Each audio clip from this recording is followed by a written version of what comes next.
Well, hi there, watercolor lovers, and welcome back to the Spirit of Watercolor. Here we are again talking about watercolors and the qualities of paints. And I wanted to talk today about the granulation of watercolors. We talked in our last video, as we're talking about these three things, the transparency, granulation, and the staining qualities of watercolors, and light fastness, which kind of those two are going to go together.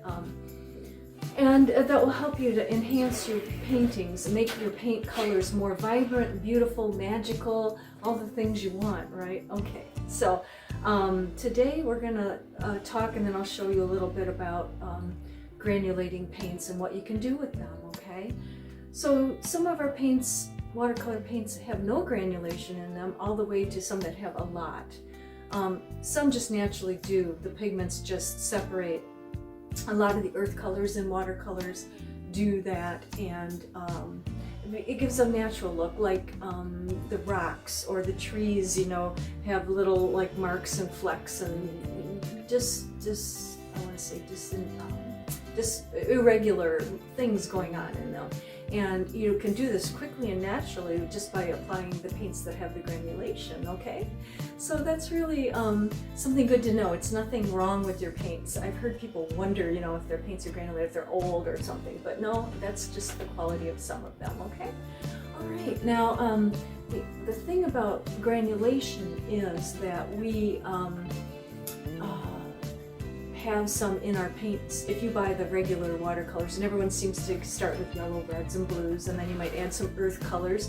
A lot of those earth tone and earth colors, raw sienna, raw umber, they have this sedimentation, granulation, the same thing in the paints, okay? But then there are some watercolor paints where they've been kind of made, created, that have a lot more of it in them, or they're just a lot more granulating. And those you can use to even more unique and interesting things happening in your work. Or you can add them to the paints that don't have so much granulation and get some. So, and I guess I've heard there is something that you can buy that you can actually make your paints granulate. It's a little bottle of granulating liquid. I haven't used that. I haven't needed to. It's something I might pursue. You know, the thing about watercolors is there's always room to learn a little more and try something new. Keep us from, you know, ever getting stale in our work, thank goodness, because there's so much to this medium, and it's a never-ending thing, I think. There's always something new being discovered or tried. So let's go to the next part of the video soon. Firstly, I'd like to say that part of the video will be showing you some swatching of the paints and how to do that. I have acquired a new sketchbook that is going to be primarily for organizing. I've always meant to do this. I've swatched things and used them, but never kept a really, really nice book. I have a nice book of like watercolor papers that I've, you know, tried, that helps me to know which one I want to use. But the thing about having an organized sketchbook or watercolor book, like with good watercolor paper in it, is when you put your marks down of your paint, it'll be like like it really looks when you paint it on your actual watercolor paper to do the painting, okay? So that's important. And then you'll have this reference book that you've created whenever you need to know which one of those paints was more granulating or was not granulating, and, you know, use those properly and not have any, I want to say, mistakes or incidents happen that you weren't planning on. It's really good to pre-plan and choose the paint you're going to use before you paint, and then you'll get a lot more success, okay? So let's go to the next part of the video, and then we'll talk about and show you how to swatch them and how to get some nice, interesting effects and what these granulations can do. Okay, so here is what's going to be my watercolor swatch book, where I'm going to do swatches of colors to show myself, and this is how you can also do this to show your granulation of your paints, of your watercolor paints. Okay, so if you look at this, you can see, here, I'll bring that up just a little bit. There we go. You can see that I've done some pencil lines, okay, where you can also on the side there is a place where I can label each color from my palette, okay? And what I've done is, okay, I'll show you my palette. My palette has been this way for quite some time after years of developing what colors that I use for my cool and warm yellows. So lemon yellow, and then nickel azo, and then what is it, yellow ochre, and then quinacridone gold. So I pick out the yellows, and you do that too, right? You have your certain colors that you use.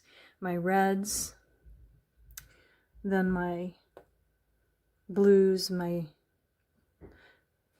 green, purples, and then my greens, and then my siennas, and to my darks and my neutral tint. And that's how I do it. And then what I'm started here on this watercolor, this is going to be a booklet. I'm going to cover that pad and make it, label it, okay?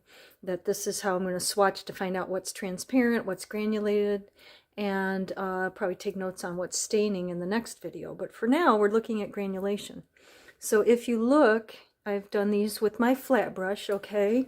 So let me just grab my flat brush and show you. I've kind of measured so that my swatches here are about the same size, okay? So when I do my little flat washes here across, you know, and I can get, and I try to go once or twice and just get a nice amount of that color, nice, rich, and fully concentrated.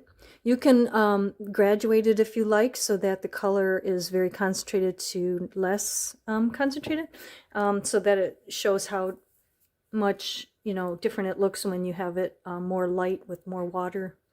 But then once these dry, so you look up there, you can see my nickel azo yellow, and then, oh, first lemon yellow, excuse me, and then nickel azo yellow. Okay, and then, I'm sorry, my video is moving around a little too much here, but when I get up really close, once they're dry, I can see that, like, say, lemon yellow, I don't see any granulation in there, okay? And so I go to each of these as a guide now in the future, you know, of my paints, and I say, which are, oh, I got really close. You know, which ones are showing sedimentation? Okay. Oh, some down here, and I'm kind of going in not perfect order, but this one here is the quinacridone deep gold, and you can see lots of granulation and separation there. And some are beefed up even more, like this one here, which is, let me see if I can get that. The neutral tint and the Payne's gray down here at the bottom. Keep going. Okay.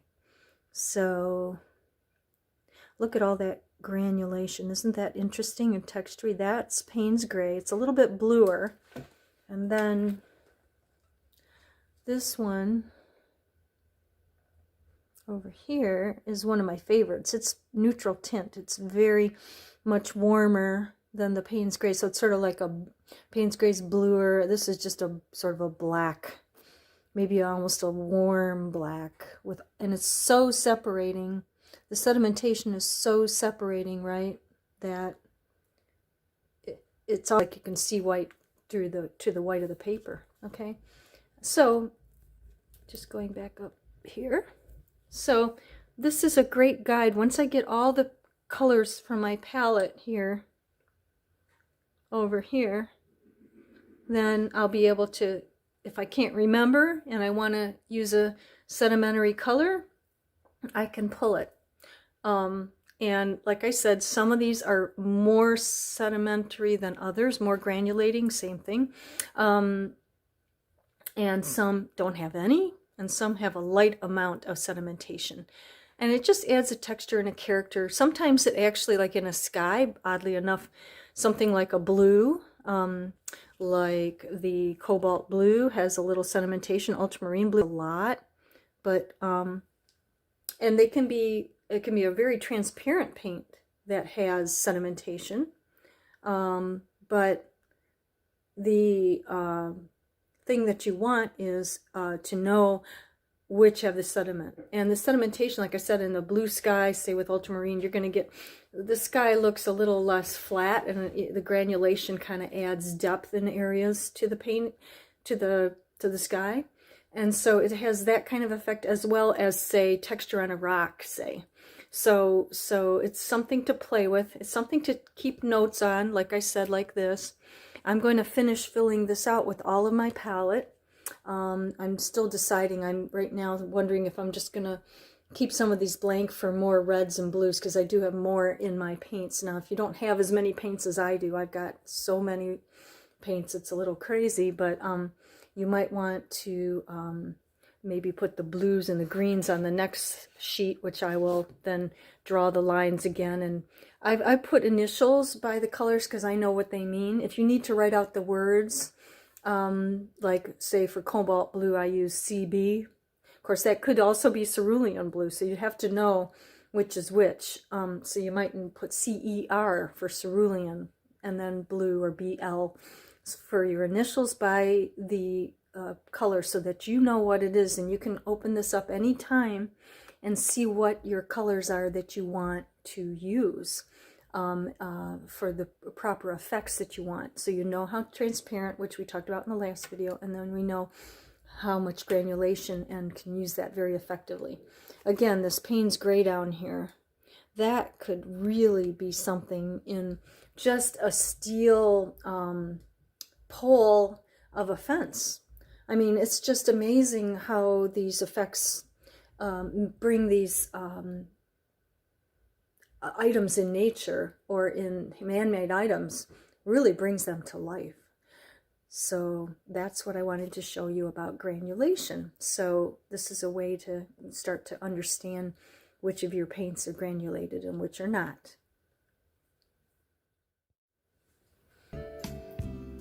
Okay, so now we've looked at all these wonderful paints that have granulation in them, and you've seen what they can do. And I hope that you really enjoyed learning about them, and maybe discovering that you already have some of them, or you might want to go out and buy a few and play with them and see what you can do with them. And then let me know in the comment sections what you think and how it's gone for you. I really want to know. And if you like this video, please click on the like and subscribe, because you know, I really am enjoying getting to know other people and what they're doing with their paints. It keeps me inspired too. It keeps me motivated. And these little tips and tricks I'm giving to you are kind of rekindling all the excitement and wonder of watercolors for me as well. So it's a win-win. Good to see you again. Come on back to the next video about the staining qualities and the light fastness of your paints. See you soon. Bye for now.